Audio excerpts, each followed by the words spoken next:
The suspect who allegedly shot and killed a woman yesterday in Brampton, west of Toronto, and then abducted his 1-year-old child is now dead. Niagara Regional Police Service confirmed the man was killed in an officer-involved shooting this morning. Niagara Regional Police located the suspect, 38-year-old Anthony Deschepper, at 2:30 this morning. He was inside a vehicle in a parking lot of a gas station in the Niagara Falls region. That there was an interaction with that suspect and that he was killed in an officer-involved shooting.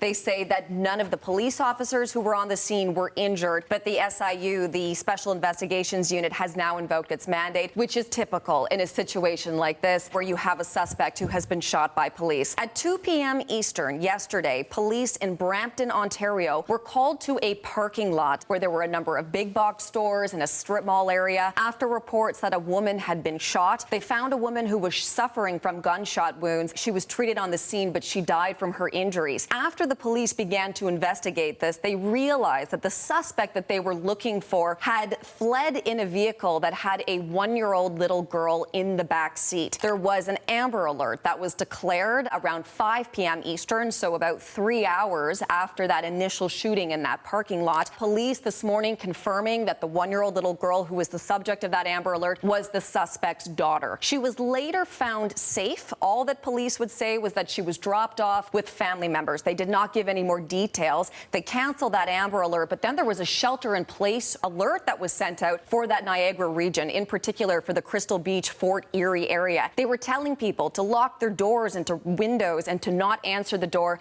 to any unknown persons while they looked for that 38-year-old suspect, Anthony Deschepper. At some point, that shelter-in-place order was canceled because the Niagara area police said that they believed that he had left that area. But of course, the search continued for him, all of that leading to that incident around 2:30 this morning with that officer-involved shooting.